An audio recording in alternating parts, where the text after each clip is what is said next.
Алиса, стоп. Я вас приветствую. Тех, кто меня слышит. Надеюсь, что меня слышно, видно. Надеюсь, что яркость достаточная, звук хороший. Меня зовут Егор, я программист. Мы проводим прямые эфиры каждую неделю. Стараемся проводить каждую неделю по пятницам в 6 часов.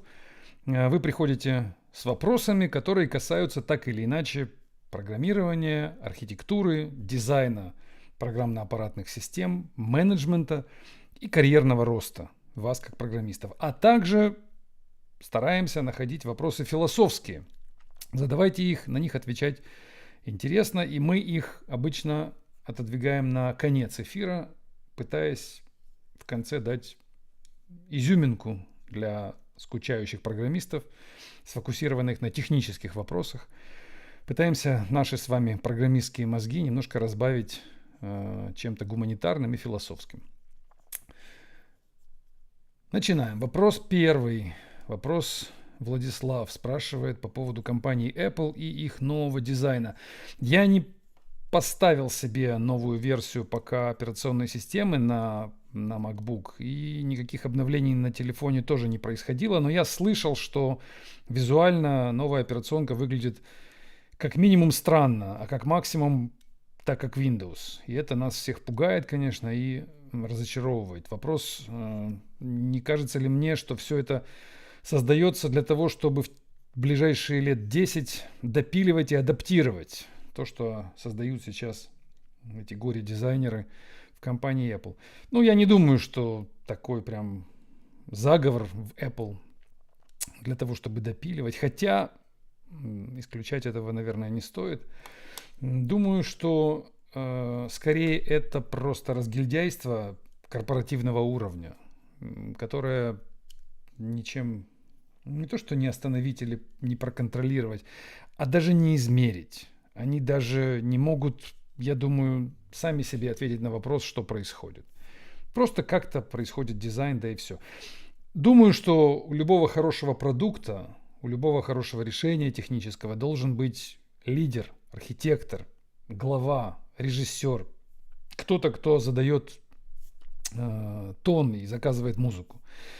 Видимо, они потеряли такого инженера, такого архитектора в какой-то момент и имеем, что имеем. Когда коллектив управляет, когда равноправные участники группы принимают решения, принимают участие в общем решении, всегда будет получаться что-то что-то среднего качества. Все будет выравниваться по среднему интеллекту коллектива. Все будет выравниваться по среднему чувству вкуса, по средней смелости коллектива. Самые лучшие будут держать рот на замке, чтобы их не булили и не выгоняли из коллектива. Самые худшие будут высказывать свое мнение, и к ним тоже мы вынуждены будем прислушиваться. Мы не сможем проигнорировать мнение 3 человек из коллектива, где 10 человек, просто потому что мы все понимаем, что они бестолочи и ничего не понимают в дизайне, и лучше их просто выгнать. Но они уже в коллективе, они там сидят, и если мы уже решили коллективно, коллегиально принимать решения, то мнение этих 3 бестолковых дизайнеров тоже будет учтено каким-то образом. Вот мы и получим усреднение общей картины. Должен быть, и я много раз это говорил, должен быть в техническом коллективе лидер, архитектор, который имеет всю полноту власти, который говорит, будет так. Если кто-то с ним не согласен, тот уходит из команды, помалкивает, принимает мнение лидера. Не нравится вам ваш лидер? Идите ищите другую команду, ищите другого лидера. Но если у фильма есть режиссер, то этот режиссер делает фильм. И все мнения окружающие он может, конечно, принять во внимание, но это его право. Принять во внимание или вас всех проигнорировать и в конце сделать такой фильм, как он считает нужным. Видимо, у Apple нет такого режиссера. И как у многих компаний сейчас, у многих продуктов. Дальше спрашивают, о чем вы жалеете? Или самое большое FOMO. Мы как-то обсуждали этот акроним FOMO. Это, если я не ошибаюсь, переводится как Fear of Missed Opportunity. То То есть что-то, что ты упустил, и спрашивают, не жалею ли я или о чем я жалею. Я очень о многом жалею, к сожалению. Я пытаюсь себя научить не жалеть, но это трудно. Я пытаюсь самому себе убедить самого себя в том, что все, что упущено, все, что сделано неправильно, все то время, которое упущено, а это речь идет о даже, может быть, не о годе, не о двух, а кое-где и десятках, десятки лет, что все это лишь часть пути. И, видимо, вы тоже должны как-то так поступать. Вы должны понимать, что это путь, по которому вы вынуждены были пройти или должны были пройти. Вообще, я думаю, что взросление или, может быть, философское становление человека идет по траектории от «я во всем виноват», или «все вокруг меня во всем виноваты», или «мне мешали, мне не давали, у меня были враги, у меня не получалось, я прозевал, я упустил». Вот максимальная критика прошлого. Это то, откуда мы стартуем, когда мы еще молоды и незрелы. А дальше мы поднимаемся вверх до точки, в которой мы понимаем, что то, что произошло, это было оптимальным путем. Мы прошли и пришли в ту точку, где мы находимся, по оптимальной траектории. То, что нам кажется, что это была ошибка, нам кажется, что это было фомо, нам кажется, что это было упущение, на самом деле это был просто переулок, по которому мы проехали, и нам нужно было проехать по этому переулку, чтобы доехать туда, где мы сейчас. Может быть, это процесс не взросления, может быть, процесс не обретения мудрости, а может быть, просто старение, можно и так сказать. Молодежь, она считает, что каждое препятствие на его пути – это препятствие, это трудность, она воспринимает его с негодованием, воспринимает его со злостью и с определенной такой враждебностью и готова бороться с ним. И если не получилось победить, то это поражение. И поражение нужно помнить, знать и себя за это ругать. А когда вы уже повзрослее, постарше, если вы помудрели, то вы будете понимать, что это был путь ваш, и вы по нему иначе не могло случиться. Вам этот путь, скажем так, Вселенная подарила, или кто бы это ни подарил, но вы его получили. И можно на него оглянуться и посмотреть, но максимально вы будете счастливы и максимально мудры, если вы, оглядываясь назад, будете смотреть на него с интересом, но не со злостью и не с досадой, но не с ощущением упущенного чего-то. Наверное, сбивчиво объяснил, но мысль такова. Дальше. Как вы относитесь к WSL, который на Windows ставится? Дальше автор пишет: не вижу смысла в установке полноценной Linux и так далее. В общем, за винды топит в очередной раз. Я вам еще раз скажу. Винды и любые компьютеры, которые на виндах работают, это для вас, как программистов, должно быть табу. Вы не должны использовать эту операционную систему и машины, на которой эта операционка разворачивается. Вы должны работать в текущей ситуации, сейчас, в 2025 году, на маках. Это необсуждаемый постулат. Вы перейдите на Mac, вы поймете, о чем я вам говорил. Вы поймете, что вы станете другим программистом, другого уровня. Я понимаю, что вы сидите где-нибудь, например, в Саратове, и у вас, не знаю, Mac продается в одном магазине в городе, и стоит он как 3 зарплаты программиста. Я утрирую, но может быть это так. И тем не менее, вырывайтесь из парадигмы Windows программирования. Почему? Мы много раз обсуждали. Я как-нибудь напишу блогпост на эту тему. Но перестаньте мне задавать эти вопросы. Я даже не хочу вдаваться в детали в рамках этого формата. Потому что это будет много деталей, и мы погрязнем в обсуждениях. Дальше вопрос. Вслед за Cloud-кодом и кодексом курсоры GitHub выпустили консольные приложения для работы с Agentic AI. Вопрос. Думаете ли, что они нащупали какие-то инструменты, которые нужны разрабам? Вместо IDE теперь останется консоль, вопросительный знак. Думаю, что IDE останется для многих решением. Мы будем им пользоваться. Мы, программисты, массово. В мире, не знаю, может быть 40, а то и может быть больше миллионов программистов.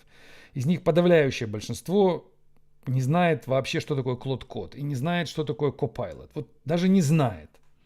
Не то, что не пользуются, они знают. Я общаюсь с программистами разных сфер, и у меня есть знакомые, которые опытные программисты, которым за 50 лет, которые работают на крупных контрактах. Они при вопросе, пользуешься ли ты Клод-кодом, они спрашивают, что это. Они просто не знают, о чем это. Они говорят, ну, может быть, искусственный интеллект, и похихикивают. Когда-нибудь нас заменит. Они пишут совершенно по-другому код, чем молодежь, которая схватывает новые тренды. Так что IDE будет работать. Как мы хотим работать, это другой вопрос. Я думаю, что мы должны работать из командной строки, потому что это, используя решение типа Клод-кода. Должен быть простенький текстовый редактор и командная строка, где Agentic AI за вас делает такие микро-пул-реквесты локальные, даже не уходя в GitHub, присылает вам, показывает вам дифы, и вы эти дифы применяете к своему коду. Так думаю. Нащупали ли они что-то? Надо понимать, что они все идут в одну сторону. Они все друг на друга смотрят. У них мощные маркетинговые департаменты. И, конечно, они пытаются скопировать друг друга. Это огорчает очень, потому что инноваций меньше становится, если друг у друга копировать. Ну, и это будет продолжаться. Так все и будет. Илон Маск торжественно копирует у ChatGPT, потом подает в суд на ChatGPT, потом ChatGPT подает в суд на него. Они друг у друга копируют, и это называется капитализм, свободный рынок, и как угодно это назовите. И на этом стоит все, на этой философии постоянного дублирования. На нее опирается концепция свободного рынка. Дальше. Если в компании всем платят одинаково, программисты теряют мотивацию, работа идет вяло, а деньги все равно капают. Почему тогда не все компании внедряют бонусную систему? Думаю, что не умеют, просто нет квалификации для этого. Многие люди не умеют правильно питаться. Они едят невкусную, неполезную, вредную еду. Массово. Мы все знаем, что она вредная. Мы знаем, что она приводит к ожирению, приводит к хроническим заболеваниям. Почему мы ее едим? Почему до сих пор существуют предприятия общепита типа «Вкусная точка» и все остальные, в которых явно предлагается нам еда, которую есть категорически нельзя. Но они существуют. Почему в большинстве своем, если вы постоите где-нибудь возле супермаркета и посмотрите, что люди покупают, что они выносят, то это будут, сами понимаете, какие продукты. Это будут не помидоры, огурцы, зелень и рыба и мясо. Это будет полуфабрикаты, это будут что-то в пластиковых пакетах, это будет хлеб многоразового использования, молоко длительного хранения. Будут продукты, которые не предназначены для живого организма. Почему так происходит? Потому что большинство людей глупы.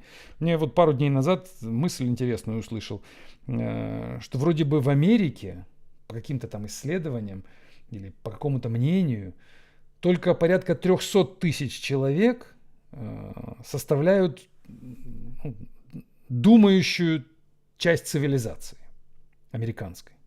У них 300 миллионов жителей, и только 300 тысяч это люди, которые думают и которые являются теми, кто определяет суть будущего американского народа.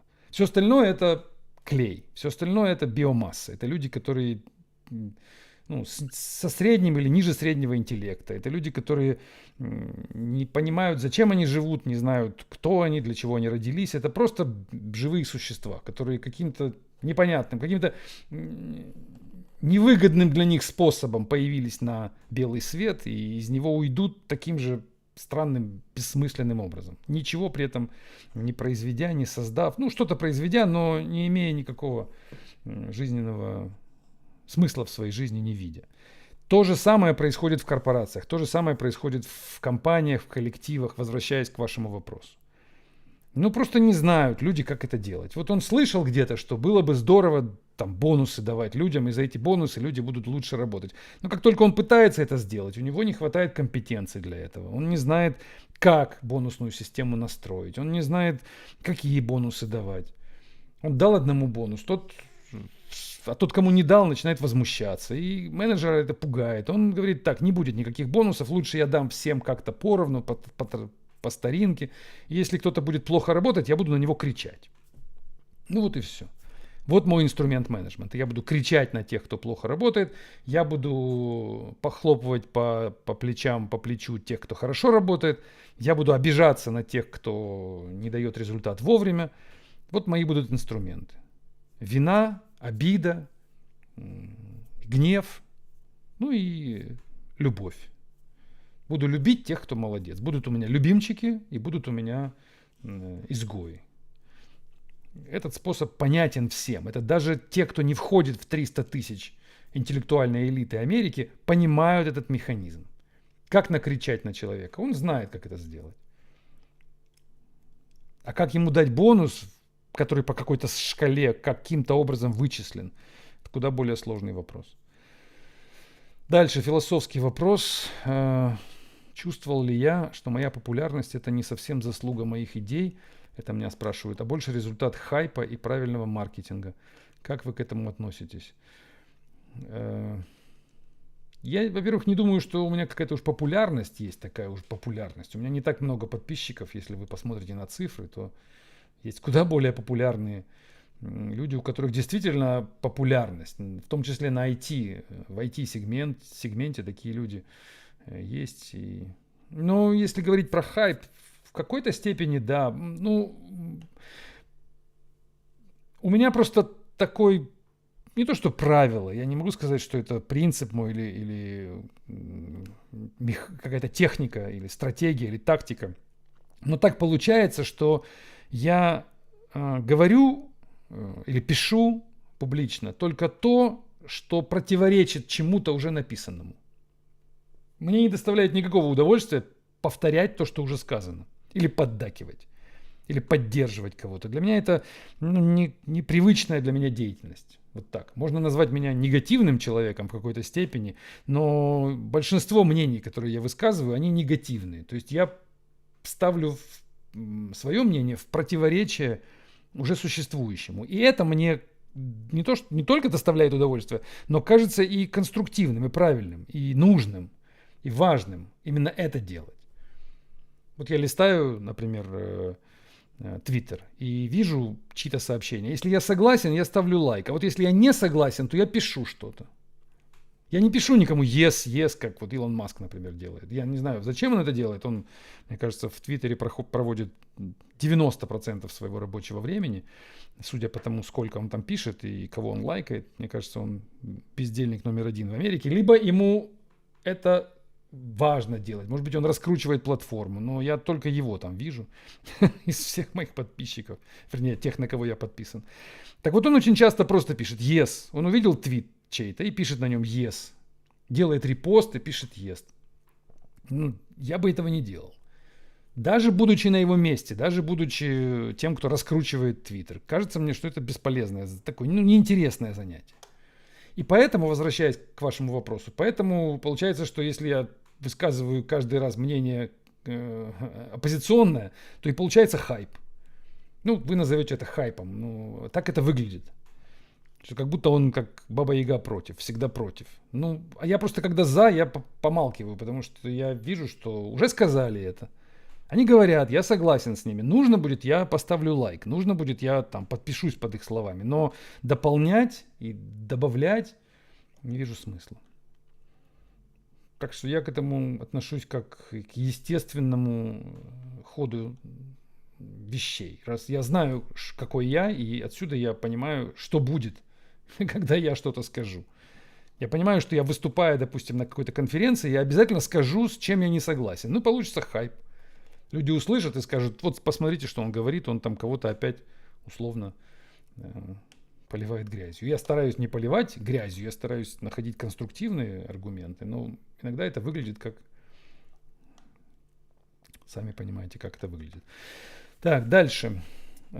Представьте 28-й год. Ну, не так далеко мы представили, через 3 года. Нейросеть-злоумышленник за 3 секунды находит уязвимость в вашем API, которую люди искали бы месяцами. Фантастика, вопросительный знак. Напрашивается аналогия с приручением волка, но посильно ли это?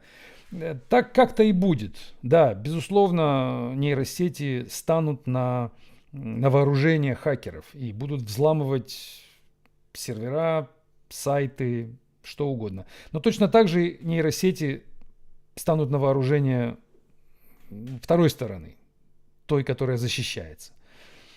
Перейдет война хакеров против разработчиков на новый уровень.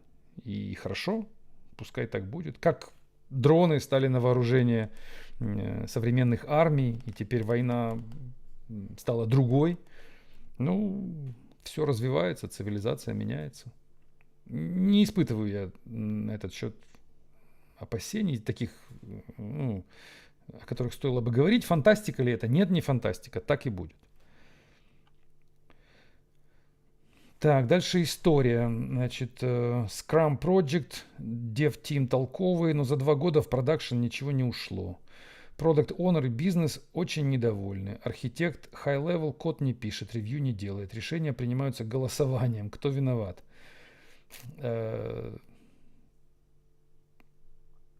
Ну, кто виноват? Много все. Среда виновата. Мы все виноваты. Те, кто придумал Agile, виноваты. Те, кто придумал пожизненные контракты. Те, кто придумал помесячную зарплату, виноваты. Много кто виноват. Кто в конкретном в вашей ситуации виноват? Ну, всегда с головы все начинается. Всегда виноват топ-менеджмент. Виноват владелец денег. У кого деньги в руках, тот и заказывает музыку. Даже если вам кажется, что это не так. Вам кажется, что он ни при чем. Он просто выделил деньги. Вы говорите, что за 2 года в продакшн ничего не ушло. То есть 2 года кто-то платил зарплату. Вашим PO, вашим Scrum каким-то девелоперам, дев-тиму, архитектору, который ничего не программирует и ревью не делает. Кто-то же платил зарплату архитектору. То есть он ходил на работу, он покупал себе матчу на миндальном каждое утро. Он чувствовал себя вполне расслабленно и комфортно в течение 2 лет. Кто источник денег? Откуда он брал эти ресурсы? Вот тот и виноват. Тот человек и захотел, чтобы так было. Вам может казаться, что это не так. Вам может казаться, что его обманули. Не верьте в это. Его не обманывали. Он хотел, чтобы так было. Если бы он хотел что-то поменять, он бы поменял бы это на первый день, в первую же неделю. Он бы сообразил, что его обманывают. Если он не сообразил, и он такой дурак, и у него при этом не так много денег, чтобы 2 года играться в это, значит, он развлекался. Он просто играл в бизнес, имея для этого средства. К нему идите. Он, значит, в это время не послушал. Ему же кто-то говорил наверняка по дороге, что что-то делается не так. Не все же в вашей команде не понимали, что происходит. Не все же дураки. Кто-то ему как-то на ушко шептал. Ему нравилось, что так происходит. И все. Только от денег идет. Ищите виноватого там, где деньги. Все мотивы должны крутиться вокруг денег, потому что деньги это ресурсы. У кого в руках ресурсы, кто распределяет ресурсы, тот и является лидером, тот и является ведущим, тот и является командиром. Кто сидит на ресурсах? Никто сидит на идее, никто на коде, не тот, кто понимает философскую цель, не тот, кто, не знаю, там, наполнен стратегическим видением. Это все не создает капитана, это все не создает лидера. Лидера создает только одно – доступ к ресурсам. Если у вас доступ к ресурсам есть, и вы эти ресурсы распределяете между людьми, вы лидер. Вы капитан, вы командир. Все остальное будет вам приписано. Вам наклеят на вас погоны. Посадят вас на трон. Если у вас есть доступ к ресурсам, вы знаете, где взять деньги, чтобы зарплата платилась. Вам будут кланяться и вас будут боготворить. Как только вы потеряете доступ к ресурсам, вы все, вы никто. Так и здесь.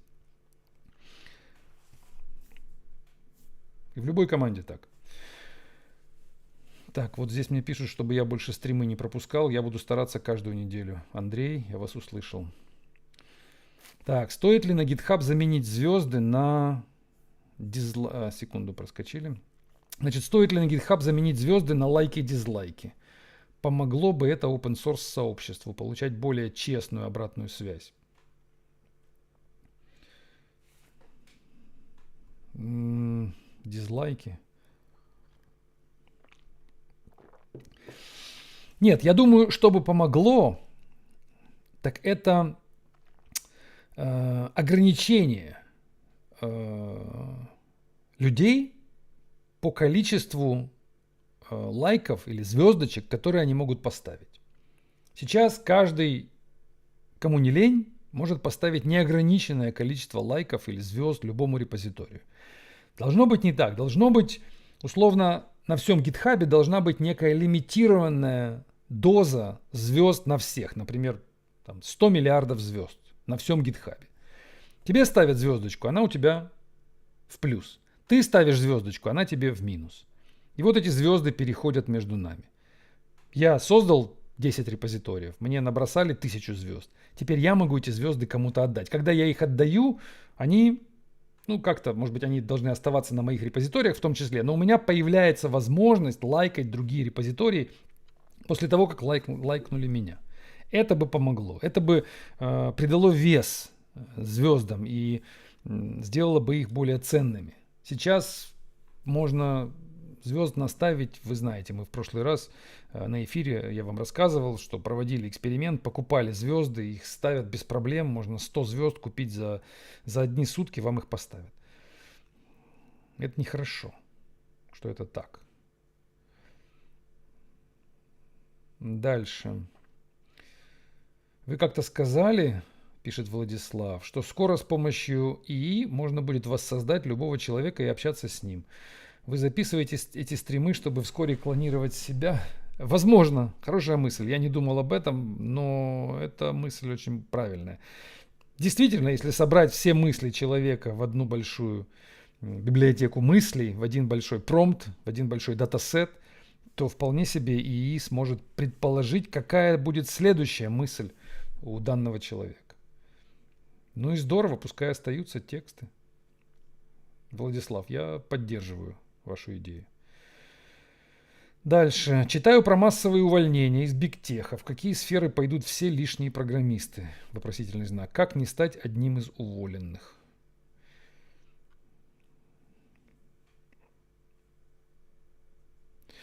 Я про массовые увольнения читаю последние 20 лет. И никаких не вижу проблем с рынком. Количество программистов только растет. 20 лет назад их было 7, 8, 10 миллионов. Сейчас их 30 миллионов. И дальше их будет 100 миллионов. Их количество не снижается. Связано ли это с ИИ? Да, связано, но как-то вот не похоже, чтобы ИИ заменяло программистов. Были обещания от Дарио из Антропика, который говорил, что еще 6 месяцев и 90% кода будет написано с помощью ИИ. Ну и где это все? Ну, это не происходит, не случается так. ИИ не может заменить пока программиста и как будто бы и не сможет никогда. Сможет на коротких дистанциях, на малых блоках кода, на малых сегментах кода. Ну так тогда и можно назвать ИИ autocompletion или не знаю, автоформатер кода. Это тоже ИИ. Ну вот есть у нас автоформатер. Я нажимаю кнопку формат, и он форматирует весь блок кода на Java. Это что? Это замена меня как программиста?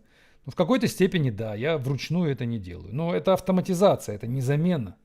Автоматизация была, есть и будет, и она нужна, и она будет всегда. Но должен же быть кто-то, кого мы автоматизируем, а не просто в воздухе.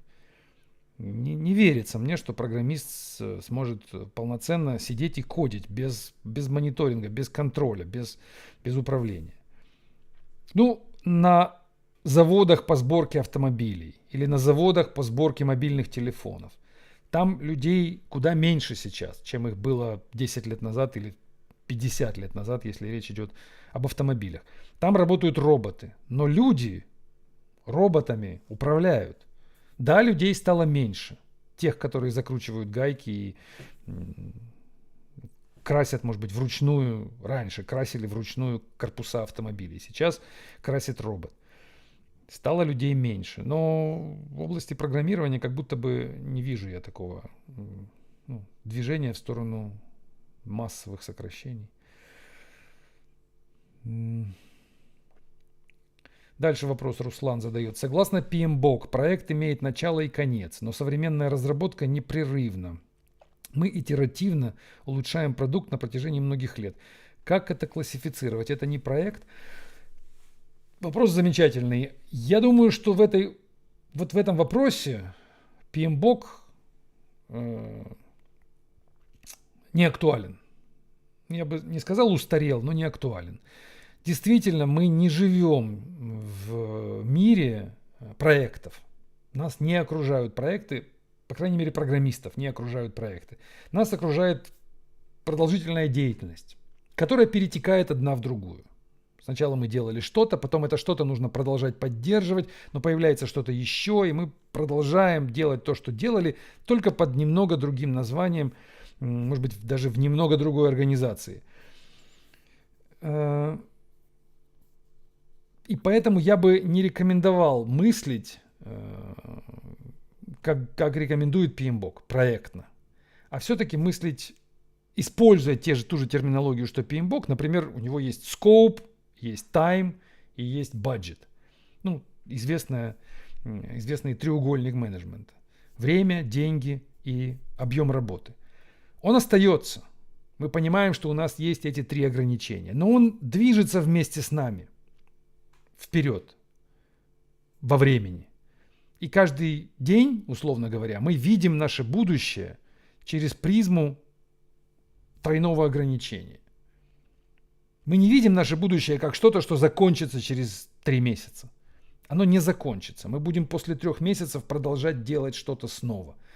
Мы видим, что у нас есть временные ограничения, бюджетные и скоуп ограничения, каждый из которых растягивается во времени каким-то образом. Что-то у нас есть в плане денег на 3 месяца, что-то, может быть, будет через год, что-то мы планируем получить через 2 года. Это наши ограничения. Также скоуп, также время.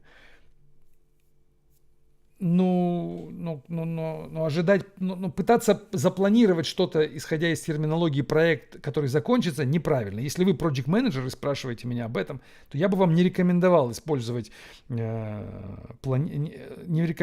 планировать, ожидая концовку. Вы должны планировать движение. То есть с какой скоростью мы будем двигаться, какой результат мы будем предоставлять и сколько денег мы будем тратить в ближайшей перспективе. Если вы project manager, а я вас нанял, я к вам прихожу и спрашиваю, как у нас дела, то вы должны мне не ответить, вернее, вы не должны мне ответить, что наш проект закончится через 8 месяцев. Я вам это гарантирую. Хотя PMBOK именно это просит сделать. Я вам не поверю в современных условиях. Я не буду вас считать квалифицированным project менеджером, а главное, не буду считать полезным project менеджером. Вы дадите мне информацию, которая мне не нужна. Она для меня пользы не приносит. Я понимаю, что вы врете, скорее всего, пускай даже не намеренно. Не закончится через 8 месяцев проект. И я и не хочу, чтобы он закончился. Более того, в большинстве случаев ваш заказчик не хочет завершения. Он хочет, чтобы все продолжалось. Он хочет, чтобы через 8 месяцев у нас уже были дополнительные деньги, дополнительный бюджет, дополнительные клиенты. Он хочет движения вперед. Вы должны мне сказать, с какой скоростью, с каким потреблением бюджета и с каким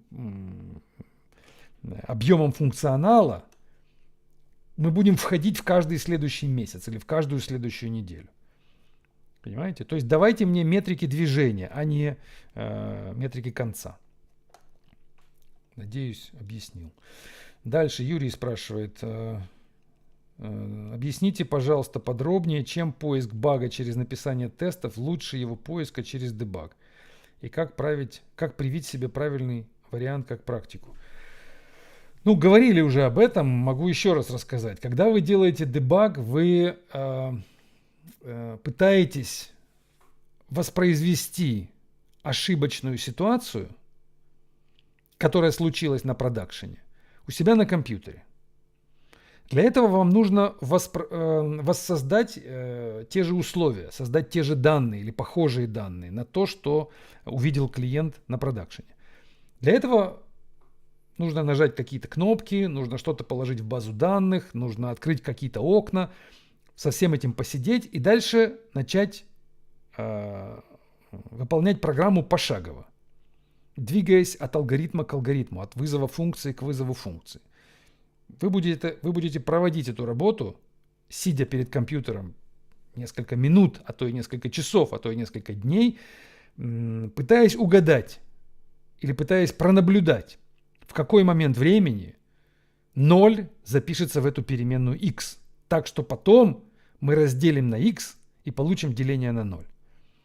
Вам нужно будет догадаться, в какой момент это произошло. Вы догадаетесь в какой-то момент, безусловно. Вы найдете то место в программе, где x устанавливается в 0, и исправите его. Уберете лишнюю строчку, которая приводила к дефекту. Но все то время, которое вы потратили на поиск злосчастной строки, потеряно. Потому что следующий программист, который придет за вами, он снова вынужден будет проводить те же манипуляции, чтобы найти похожий, подобный баг, а может быть именно этот баг, потому что мы вполне себе сможем вернуть эту строчку обратно. Вы-то ее нашли, вы ее удалили, но вы не научили программу находить эту строку самостоятельно. Программа так и осталась бестолковой. Она так и не имеет тестового окружения, которое бы умело отлавливать ошибки такого типа автоматически. Программа осталась беззубой, слабой, беззащитной. Вы ее препарировали, вы нашли нужный дефект, но вы ее не помогли ей подняться на новый уровень. Поэтому мы не делаем так, мы не делаем дебаг. В принципе, мы не запускаем дебагинг, мы не запускаем команду в режиме отладочного выполнения. Что мы делаем? Мы включаем интуицию, мы открываем то место в программе, где нам кажется находится дефект. Мы не знаем пока, там он или нет. Мы открываем приблизительно то место и смотрим, покрыто ли это место тестами. Вот нам кажется, что в строке вот этой происходит ошибка. Тогда задаемся вопросом, есть ли тест, который воспроизведет функционал этой строки. Такого теста нет. Тогда мы создаем этот тест. Мы делаем программу чуть более зубастой, чуть более агрессивной по отношению к дефектам. Не зря у меня книга называется «Злые тесты», «Angry Tests». Мы должны сделать тесты злыми. Они у вас были пока слишком добрыми. И вот вы создали новый тест. Запускаете его, но он ничего не находит. Вы покрыли тестом то место, где ваша интуиция подсказала вам, что есть ошибка. Он не находит. Вы дальше включаете интуицию, а может быть в другом месте ошибка. Вы опять покрываете это место тестами. Опять она ничего не находит. Вы пытаетесь погрузиться дальше. Вы все, что вы делали во время дебагинга, когда вы шли пошагово, вы то же самое делаете, используя интуицию. Пытаетесь представить, а что было бы, если бы алгоритм пошел по другому направлению? А что было бы, если бы на вход этого алгоритма пришла не пятерочка, а пришло минус 1/2? Вот у нас везде приходят цифры 5, 4, 5, 4. А если там будет минус 1/2? Вот интуиция такая подсказывает вам. И вы создадите новый тест. В итоге у вас интуиция будет развита. Вы будете чувствовать, какие тесты нужно добавлять, чтобы ошибка проявила себя. Сначала вы будете добавлять много тестов лишних, которые будут зеленого цвета. Вы добавляете, а он зеленый. Добавляете, он зеленый. То есть они будут бесполезны для поиска дефекта. Но они будут очень полезны для программы в целом. Она будет становиться более надежной. Вот в этом вся разница.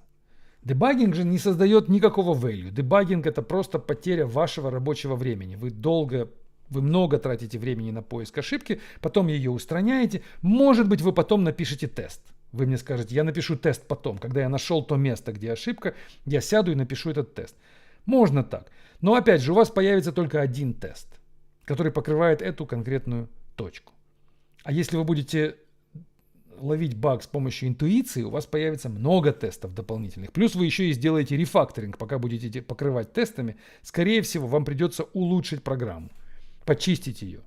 Потому что для того, чтобы программу покрыть тестами, она должна быть качественно написана. Она должна иметь удобный для тестирования дизайн. Так, дальше вопрос.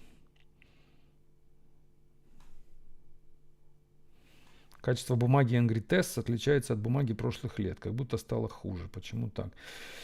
Ну, не знаю, издатель, может, нет, издатель тот же, но эта бумага, она каждый раз из разных, я так понимаю, поставщиков. Это же, ее же не делают в России, бумагу. Она импортируется, и, видимо, импортируют из разных мест. Я тоже вижу разницу, но ничего не могу поделать. Каждый раз мы заказываем, оно делается, и мы уже вернуть назад это нельзя. Если бы у меня дома стоял печатный станок, я бы мог бы заранее предугадать.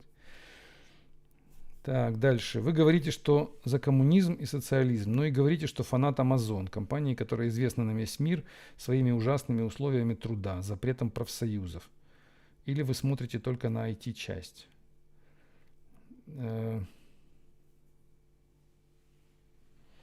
А я не вижу противоречия между коммунизм-социализм и, как вы говорите, ужасные условия труда. Мне не нравится формат социализма, в котором, такой формат вот второй половины Советского Союза, начиная с 50-х годов. Советский Союз превратился в такой один большой санаторий для трудящихся. Люди что-то делают, люди как-то работают, а их как-то за это кормят. Такой социализм совершенно не интересен и не нравится. Я за формулу «кто работает, тот зарабатывает», а кто не работает, тот не зарабатывает. Уравниловка и всеобщее равенство – это как будто бы не про коммунизм. Это больше про, наверное, капитализм скорее, про такое равная компенсация всем рабам за их нежелание влезать на баррикады. Это капитализм.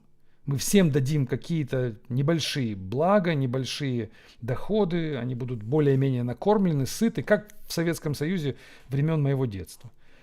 Но никто не сможет выделиться толком, никто не сможет зарабатывать больше других, по-хорошему больше. Это не формат мне не интересен. Если Amazon, я не знаю точно, что происходит в Амазоне, но если он известен своими ужасными условиями труда, чаще всего так пишут люди, которым просто не нравится работать. Они хотят, чтобы им платили зарплату, а работать они не будут. И это для них прекрасные условия труда. А ужасное — это когда от него требуют работы, и если он не работает, его увольняют, наказывают, штрафуют. Я это не вижу как ужасно. Я считаю, что это адекватные, справедливые условия труда. Жесткое наказание за безделие, максимально щедрое поощрение за результат. Вот это правильная форма жизни трудового коллектива. Еще раз, жесткое наказание, максимально жесткое за разгильдяйство, за лень, за низкое качество, за все остальное. И, конечно, тех, кого выгнали или тех, кого наказали, будут вам рассказывать об ужасных условиях труда. Но для меня ужасные условия труда — это когда все получают одинаковую зарплату. Вот это ужасные условия труда. Ты приходишь туда, и работать тебе не хочется, потому что ты понимаешь, что бы ты ни сделал, как бы ты ни выделился, ты будешь примерно такого же уровня, как все остальные. Как вот те бездельники, которые приходят на работу просто отсидеть и подождать, пока время придет, и уйдут домой. Вот это ужасные условия труда. Кажется мне, что в Амазоне не это. Вы не это имеете в виду, говоря про вот эти запреты профсоюзов. И, конечно, нужно запрещать профсоюзы, безусловно. Зачем эти игры в социальное равенство? Есть начальник, у начальника есть бюджет, он его распределяет между трудящимися. Если кому-то попадается меньше, значит начальник решил, что ты работаешь плохо. Ну, если такая там система управления. И она такая и должна быть. Профсоюз — это что? Профсоюз — это попытка, опять же, усреднить, попытка защитить худших, попытка защитить самых слабых. Ну, Чем больше мы их защищаем, тем хуже работает предприятие, и тем хуже, тем ниже мотивация у самых сильных, у тех, кто трудится больше всех. Так что еще раз формулируйте для себя. Жестко наказываем, щедро поощряем, но не середина. Середина – это провал. Если вы находитесь посередине, если в вашем коллективе ситуация средняя, то есть мы и не наказываем, потому что прощаем, потому что понимаем, что нужно дать второй шанс, потому что, и особо и не поощряем, потому что зачем выделять кого-то, то вот вы имеете деградацию, вы имеете ужасные условия труда. Есть у вас на работе, вдумайтесь, в вашем коллективе, есть у вас люди, которые получают в 5 раз больше зарплату, будучи такими же программистами, как и вы? В 5 раз больше. Скорее всего, нет. У вас все примерно получают одинаково. Если это, конечно, не топ-менеджмент, который получает в 5 раз больше, мы сами понимаем почему. Не потому что больше работает, а потому что у них же опыта больше. Так что вы на Amazon не нападайте. Мне кажется, они правы в этом вопросе. Дальше. Денис пишет. Встретился со знакомой, которая работает 1 год проект-менеджером, 10 человек в команде. Спросил, на каком языке пишут разработчики. Она не знает. Должен ли проект-менеджер знать такие вещи, или это слишком технически? Я думаю, что вообще проект-менеджера не должно быть такого, в таком формате. Такой обезьянки, которая сидит и там, что она делает, не знаю. Ее бы переквалифицировать в секретаршу, и она бы, наверное, прекрасно чай бы делала всем программистам, разносила, может быть, печенье бы пекла дома и приносила бы по утрам, раздавала. И, может быть, вызывала бы ремонт кондиционеров, чтобы воздух был чистый. Она бы с этим справлялась прекрасно. Зачем ее ставить на роль PM и называть PM, и еще платить ей зарплату, наверное, больше, чем у программистов? Это, конечно, перебор. Так что, а если это, конечно, техлид, который архитектор, то он, конечно, должен знать, на чем пишет, он должен писать сам. Мы это уже обсуждали. Я вам говорил, что проект-менеджеров вообще не должно быть. Должны быть архитекторы и команда. Архитектор и команда. И система автоматического управления зарплатами, бонусами, начислениями, оценки качества. Это все несложно настроить. Совершенно несложно написать скрипт, который будет сканировать ваш репозиторий и определять, кто лучше напрограммировал за последние 30 дней. Мы Xerocracy используем для этого и прекрасно справляемся с задачей оценки. И нам не нужен никакой PM. Нам нужна секретарша, которая сделает вкусный чай. А зачем мне PM, который будет планы рисовать? Но мы только что проговорили, нет никаких планов, и не нужно их рисовать. Мы просто движемся вперед, пока есть деньги и пока есть время. Как мы движемся, с какой скоростью, это вопрос к нам, как программистам. Мы можем быстрее, мы можем медленнее, но никакой PM, который не умеет программировать, нас не научит и не поможет нам. Это смешно. Мы даже не то, что мы не хотим слушать, а она не сможет ничего нам рассказать. Она или он, кто будет PM над нами. Дальше. Как вы относитесь к MCP, Model Context Protocol? Используете ли в работе? Да, используем, Макс. Мы имеем даже решение на MCP. У нас есть несколько серверов MCP. Это достаточно простая штука. Там написать MCP сервер — это вопрос одного дня. Хорошая, но как будто бы пока не видна такая уж его суперэффективность в интеграции агентов. Может быть, он себя еще покажет. Пока как будто бы к нему интерес на рынке снижается. Такое ощущение. Посмотрим, что будет дальше. Так, используете ли вы в своих проектах архитектуру DDD? И как часто? Мне кажется, DDD это не архитектура, это больше парадигма некое программирования. И, конечно, мы ее используем, и нам нравится эта концепция domain-driven design, по-моему, да?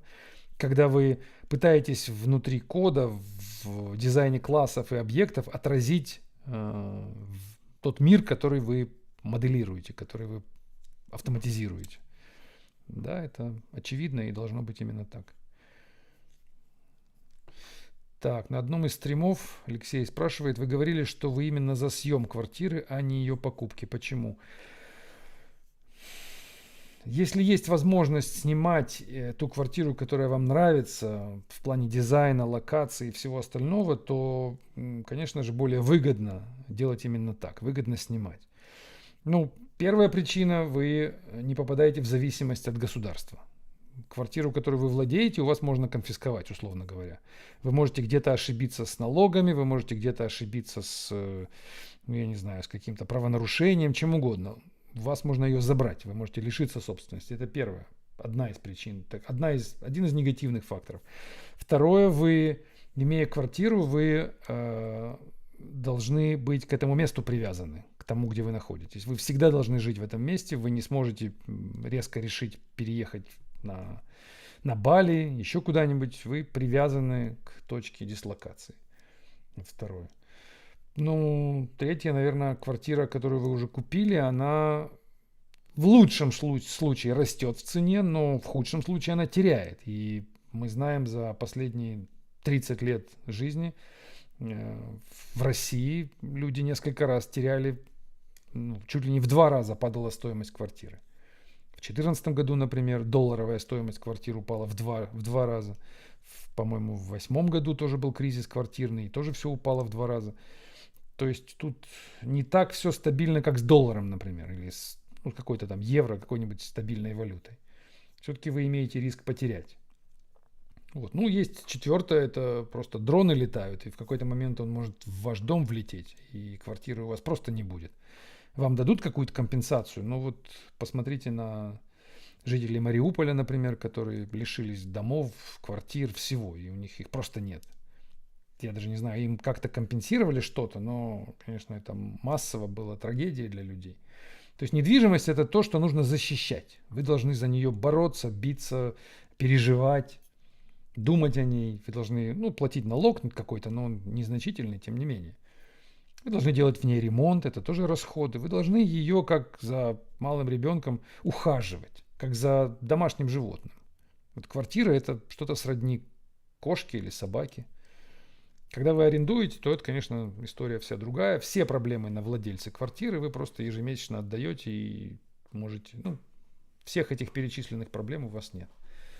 Так что думайте. Если есть деньги и у вас денег много, то однозначно съем квартиры, 100%. Если вы богатый человек. Если у вас, конечно, денег маловато, то вы можете подумать о том, что, наверное, покупка может быть выгодней по ряду факторов. Если надеяться на то, что не будет обвала, надеяться на то, что дрон не влетит в вашу квартиру, надеяться на то, что вы там ремонт сумеете сами своими силами сделать. То есть можете все эти факторы вы как-то нивелировать и снизить их probability. Тогда да. Но если люди реально богатые, то они, конечно, не покупают квартиры. Они просто снимают себе шикарную квартиру, живут, изнашивают ее и снимают следующую, новую, такую же шикарную, опять ее изнашивают. И так из квартиры в квартиру переезжают, в разных странах живут. Это жизнь богатого человека. Имея при этом свой капитал в каких-нибудь долларах, там, в биткоинах, в золоте. В том, что однозначно конвертируется в будущем в ликвидный, в общем, капитал, который ликвиден. Всегда. Так, дальше. Стоит ли удалять из кода на работе самописные библиотеки, если хочется сделать их open source для личных проектов? Или выпустить их и сказать, что взял существующие решения в рабочий код?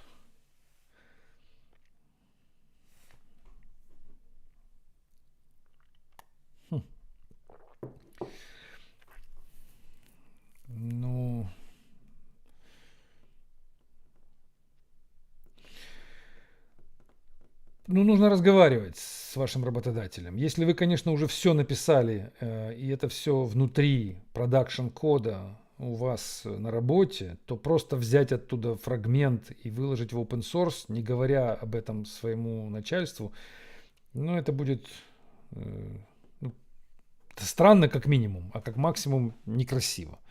Надо поговорить, нужно объяснить им, что этот продукт, который вы хотите выделить как отдельную библиотеку, он не важен для общего бизнеса, он не критичен, но при этом есть ценность, если он будет в open source.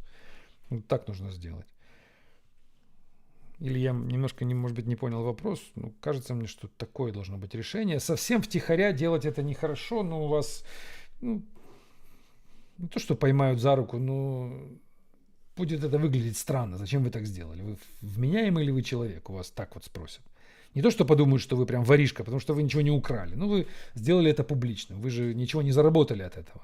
То есть я, если ваш начальник, например, то я не буду вас обвинять, я не буду на вас там, в суд подавать. Но я посмотрю на вас как на странного человека, как будто у вас с головой не в порядке. Ну, попытаюсь держаться от вас подальше в перспективе. То есть почему он не подошел ко мне? Как будто вы такой социопат. Сделал так втихаря и напакостил. Как будто бы даже и не хотел пакостить. Он хотел как лучше, но поступил странно.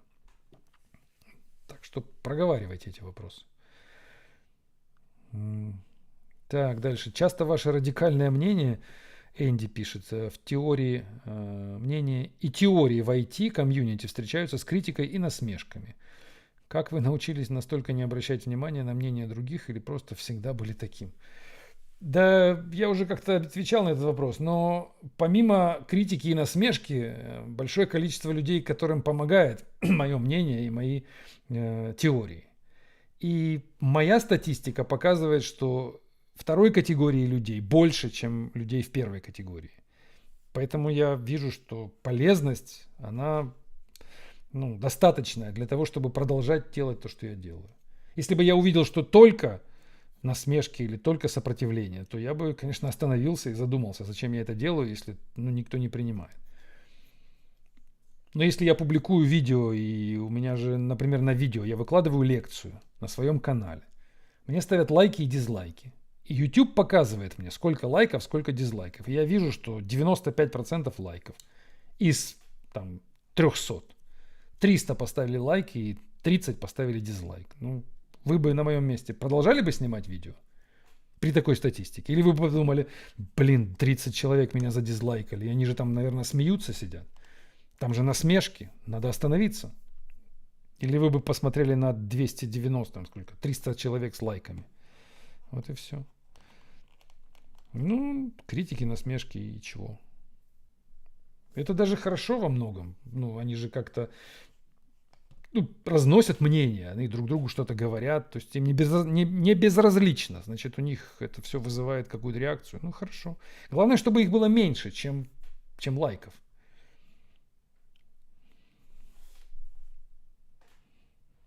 Так, дальше вопрос. Павел пишет. Работаю в полиции, в вычислительном центре. Пишу немного на питоне. Пенсия через 2 года. В 37 лет. О, хорошо. Какой лучший путь развития выбрать на этот период, чтобы на пенсии устроиться в IT? Ну, у вас, наверное, все хорошо. Python прекрасный язык. Вам нужно просто сфокусироваться на чем-то поточнее, чем просто Python. Мы об этом много раз говорили. Быть специалистом широкого профиля, наверное, хорошо, но мало ценится на рынке. Все-таки ценят больше тех, кто в чем-то конкретном хорошо понимает. В каком-то фреймворке, в каком-то подходе, в каком-то методе, в каком-то узкопрофильном решении. Попытайтесь это выбрать, что-то. И совершенно не важно, что вы выберете. Просто выберите. Так, по поводу книг я скоро напишу в канале в Telegram у себя, когда их можно будет купить и как. Должно быть скоро новая партия. Так, дальше Александр спрашивает. Вы бы выбрали для проекта новую технологию без опыта работы с ней, если она решает задачу? Считаете ли вы это оправданным и делали ли вы так раньше? Вопрос хороший. К сожалению, делал, но не считаю это оправданным. Это всегда баланс между азартом программиста и суровой реальностью бизнеса. Бизнесмен, который платит деньги и заказывает музыку, он не хочет, чтобы вы использовали какую-то новую технологию. Вы программист. Если вы его убедите, что эта технология хороша и нужна и полезна, то он может, скрипя сердце, согласиться с вашими убеждениями. Но в идеале, чтобы вы с этим к нему не приходили. А мы приходим, программисты, мы приходим и убеждаем. Почему? Ну потому что нам хочется развиваться, мы азартны, мы мотивированы на новое. Мы хотим изучать и использовать новые технологии. Поэтому на этом конфликте все и стоит. Мы как бы пытаемся обдурить бизнесменов, мы пытаемся проманипулировать, мы пытаемся нарисовать диаграммы какие-то, нарисовать какие-то мотивирующие слайды. Все для того, чтобы нам разрешили поиграть в наши игрушки. Мы, программисты, во многом дети, играющие в игры. Нам просто нравится с новым фреймворком разбираться. А бизнесу нужно, чтобы мы писали программу по доставке пиццы. Он не хочет никакой фреймворк, он хочет, чтобы пиццу доставляли. Вот на этой дилемме, на этом конфликте мы и стоим. Так что смотря где я нахожусь. Если я на стороне бизнеса, то я буду, конечно, категорически против всего нового и буду настаивать на том, чтобы вы брали Java, причем 8 версии, и писали все на классическом спринге. А если я буду на вашей стороне, на стороне кодеров, то я, конечно, буду говорить, да какой Spring, какая 8 Java. Мы пишем на нашем фреймворке, причем мы его создадим с нуля. Прямо под это приложение мы сделаем новый фреймворк. Почему? Ну, потому что все предыдущие имели недостатки, а мы тут и фреймворк создадим, и еще и пиццу доставим, так мы еще и опубликуем фреймворк в open source, мы еще и на конференциях выступим. Вот это мотивация. И так много раз делалось, и так много раз бизнесы проваливаются, потому что бизнес прислушивается к хотелкам программистов.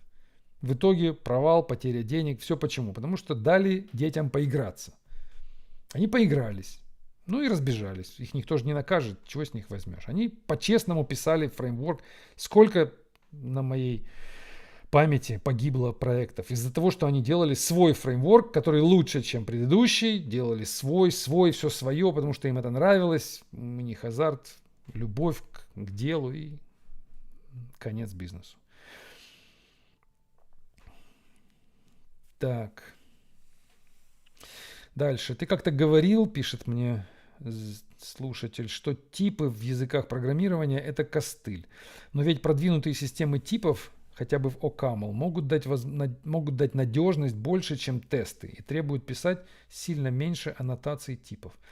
Так вот, противоречие в ваших словах. Вы в конце говорите, что нужно будет сильно меньше аннотаций типов, а в начале говорите, что могут эти аннотации типов дать нам какую-то надежность. Так вы хотите надежность или вы хотите меньше аннотаций типов?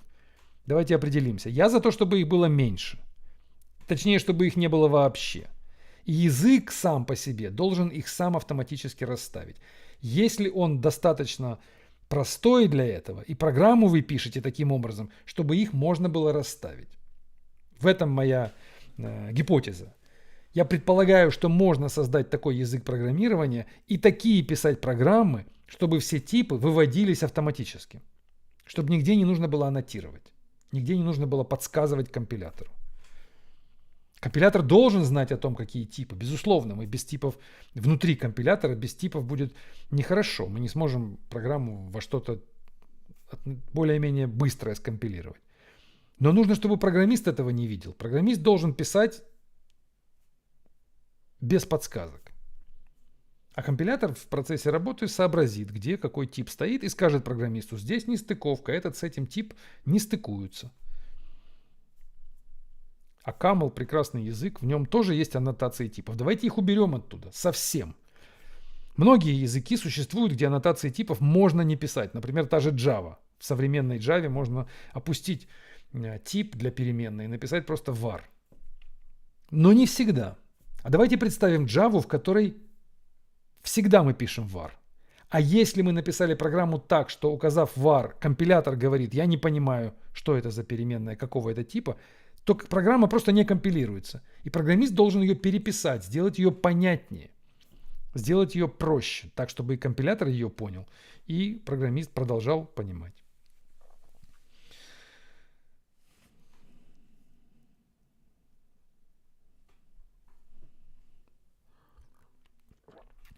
Так, тут опять карьерный вопрос. Правильно ли я верю в себя? Да, вы правильно верите в себя. Это мы уже обсуждали. Так. Опять вопрос про женщин. Ну, давайте их оставим, вопрос про женщин, на конец. Вопрос звучит так. Можно ли стать великим без женщины за спиной? Пусть это будет наш сегодняшний философский вопрос. Так, вы говорите, что у вас семья в Украине, не хотите ли их вывести? Роман спрашивает. Да я бы хотел, но семья не хочет. Это же надо, чтобы желание было в обе стороны. Там-то Украина, это же неоднородная, как сказать, неоднородная ситуация. Где-то плохо, где-то война, а где-то люди живут вполне себе мирно, спокойно, и все у них хорошо. И как будто бы такое ощущение, что большая или подавляющая часть украинцев живет сейчас так же, как и жили до 22 года. Ну и в том числе моя семья. Никуда вывозить. Как бы им непонятно, зачем их вывозить. Вот так. Если у них спросить, то они не понимают, в чем проблема. Но у них другая новостная повестка, да. У них там одно говорят по телевизору, у нас другое. Но никто их не бомбит. Вот так. А если и бомбит, то это происходит. Вот был буквально летом попала бомба в дом, который стоит рядом с домом моих родителей. На этой же улице, прям вот из окна. Если смотреть, то в тот дом, который они видели из окна, он разрушен. Туда попал какой-то снаряд или какой-то обломок снаряда. Там убило несколько человек, и квартиры пострадали. И тем не менее, приехала полиция, окружила, собрала, там что-то убрала. Все, люди продолжают жить своей жизнью. Человек привыкает к чему угодно. Я думаю, если ковровые бомбардировки начнутся, то все равно все скажут, да и перетерпим, переживем. Ну, так это пока выглядит. Очень живуч современный человек. Очень привык. Многое готов терпеть. Очень многое. Хорошо это или плохо, вопрос сложный. Так, как по-вашему, когда вы становитесь хорошим специалистом или популярным, есть ли риск стать высокомерным? Как это отслеживать и бороться? Мне кажется, этот риск равен 100%. Вот всех людей, которых я знаю, которые хорошие, может быть не всех, окей, 9 из 10 тех, кого я знаю, те, кто хороший специалист, это в основном высокомерные, заносчивые, эгоцентричные люди, с которыми не очень приятно общаться. Это люди, которые транслируют наружу постоянное сообщение, что со мной спорить нельзя, со мной спорить не нужно, нельзя, я этого не потерплю, вот даже и не пытайтесь. И ты чем больше общаешься с ними, тем больше понимаешь, что внутри у них жуткая неуверенность в своей правоте. Они, взбираясь на технологический Олимп, на профессиональный Олимп, они вынуждены защищать свою честь профессиональную. Как этот охотник из фильма «Обыкновенное чудо» Марка Захарова, который не охотился уже давно, много лет, но тратил все свое время на то, чтобы доказать всем остальным охотникам, что он лучший охотник страны. Это была его главной задачей. Вот в это превращаются IT-специалисты с ростом их карьеры. Они уже давно не кодят, они уже давно не в теме, они уже давно не разбираются в предмете, они уже давно не способны аргументированно спорить с теми, кто кодит, с теми, кто в окопах находится, с теми, кто умеет решать технические задачи. Они большую часть времени проводят в митингах, проводят в чем угодно. Во встречах, в разговорах, в политических баталиях. Но это уже не охотники. Они стрелять-то не умеют по дичи, как охотник из фильма. И общаться с ними крайне сложно, потому что у них эго держит тройную оборону. Они боятся любой атаки на их эго, на их вот эту честь профессиональную. И поэтому спорить очень сложно, потому что он не будет соглашаться с тобой. Он не будет говорить, ты прав, я не прав. Он не будет слушать, он не может поменять свое мнение. Для него это опасно, для него это угроза. И все общения сводятся только к одному. Ты его слушаешь, скуфа этого 40-летнего, и киваешь. Потому что спорить с ним невозможно. Ты можешь только поддакивать, ты только можешь его опрашивать. Ты можешь спрашивать о его подвигах, ты можешь спрашивать его мнение, но ты ему свое мнение высказать не можешь, потому что ты понимаешь, на что ты наткнешься. Будет конфликт. Он будет злиться, он будет тебя не любить, он будет сопротивляться, он будет повышать голос. То есть он будет вести себя как загнанный в угол зверек. Чтобы этого не было, чтобы не загонять его в угол, ты просто с ним общаешься как с дефективным ребенком. Ты аккуратно, нежно, как с сумасшедшим. То есть не затрагивая его эти вот болезненные точки. Я вот сейчас рассказываю и представляю себе этих людей. Я их прям, так сказать, тех, кого я знаю, поименно могу назвать. Они вот так себя ведут. И так я с ними общаюсь. Через вопросы. Расскажи, ой, как интересно, какой ты... Ну, конечно, не говоришь, какой ты умный. Ну, делаешь, в общем, делаешь все, общаясь с ними, чтобы его не бесить. Потому что он не уверенный в себе, понимаете? Он не кодит, он не знает, он не стреляет больше, он не знает, как целиться, он давно никого не убивал. И если его попросить сейчас поохотиться, он же понимает, что он промахнется, как охотник в фильме. Он тоже это говорил прямым текстом, что как я сейчас буду охотиться, а если я промахнусь, так я уже и не самый лучший охотник. Ну, вы сами подумайте. Вот это вопрос современных этих программистов, которые хорошие специалисты становитесь. Так что не становитесь таким вот таким хорошим специалистом. Вы должны быть всегда на земле, в окопе. Вы должны кодить. У вас должны быть реальные продукты, которые вы лично разрабатываете. Вы должны иметь возможность показать свои строчки кода каждый день, который вы пишете. И не бойтесь, что вас будут критиковать, какой бы вы умный ни были. Идите туда, где вас критикуют, где смотрят, что вы делали, где с вами спорят. И не становитесь охотником без ружья.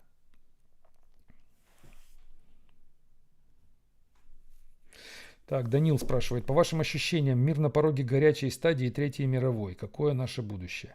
По моим ощущениям, нет. Мы не на пороге Третьей мировой, и я думаю, что ее не будет. Никакой Третьей мировой. Точнее, она уже идет. Она идет, но ее не будут выводить в стадию горячей войны. Не будет ковровых бомбардировок Нью-Йорка.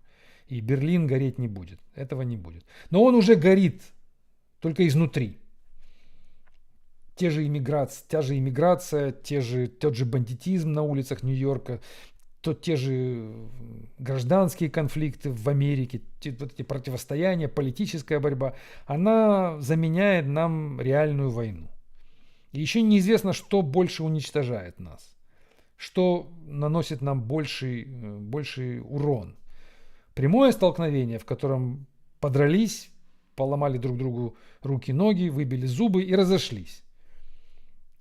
И остались при тех же позициях, остались при тех же убеждениях, мы остались людьми.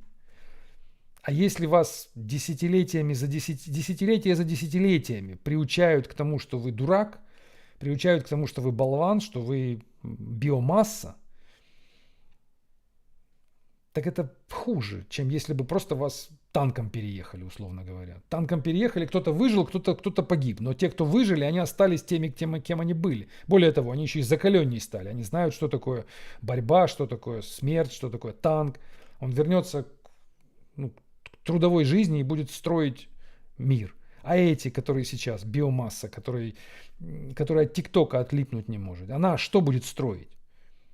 Какое она будущее будет строить? Она же не то, что танка не видела, она плачет при виде... Просто плачет, даже ничего не видя. И превращая нас в биомассу, люди воюют с нами куда более серьезно, чем раньше. Так, ну ладно, у нас уже время истекло. Давайте последний вопрос.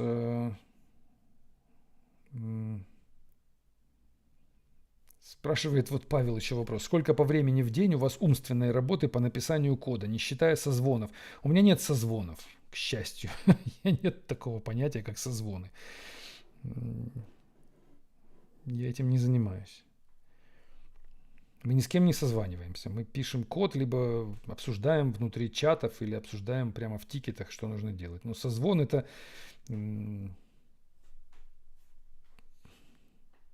это первый индикатор плохого менеджмента.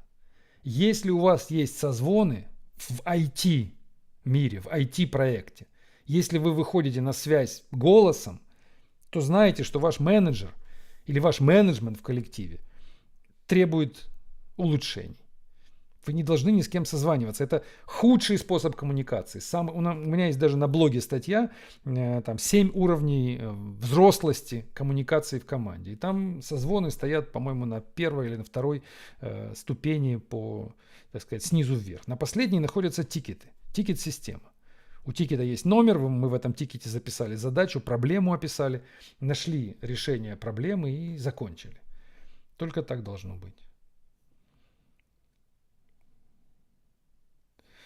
Так, ну все, давайте последний вопрос. Вы спрашивали, можно ли стать великим без женщины за спиной?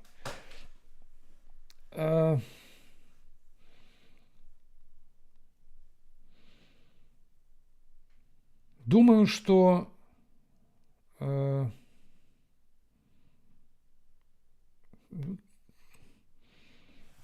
дайте я подумаю одну секунду.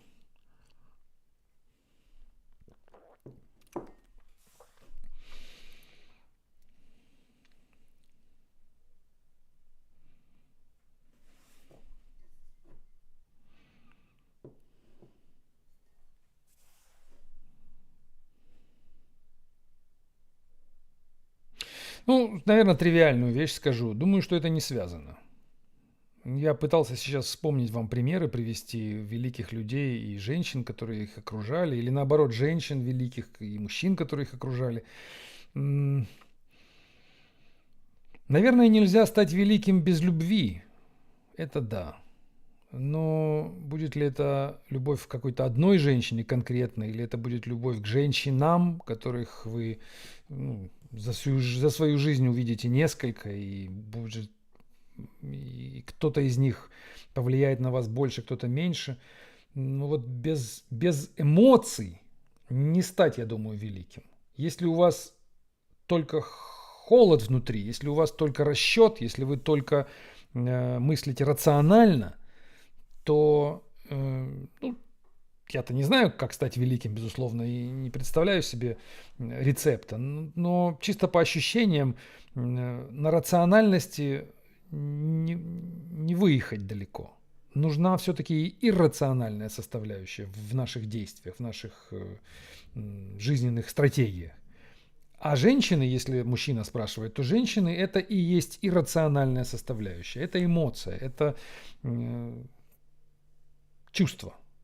И также и для женщины, видимо. Если она бизнес-вумен, то у нее есть вторая часть, это любовь. Она в кого-то влюбляется, и там у нее нет никакой рацио, никакой логики. Она просто любит, и все. Вас это должно двигать вперед, эти ощущения. Но если вы просто считаете, если вопрос будет поставить за спиной женщину, которая вам как выдана судьбой и выполняет роль женщины, то это мало поможет. Должна быть влюбленность в женщину. Вы должны ее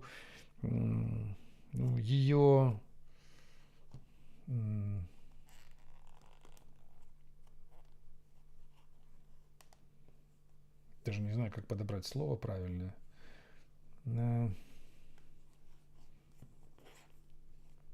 Воодушевлять, наверное, такое примитивное слово, пускай будет. Воодушевлять. От слова душа. Она цепляет вас за душу. И эта душа начинает жить своей жизнью внутри вас.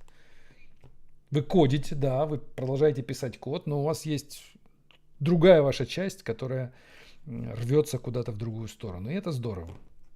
Если этого нет, вот это плохо. Если вам не посчастливилось влюбиться, не посчастливилось найти женщину или женщин, это не обязательно должна быть одна женщина за всю жизнь. Знаете, как Маркес сказал, Габриэль Гарсия.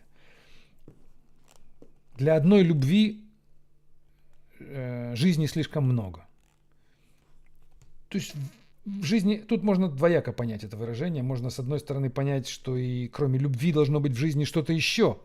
Недостаточно только любить. Нужно еще и делать что-то другое. И работать, и трудиться, и, не знаю, и воевать, и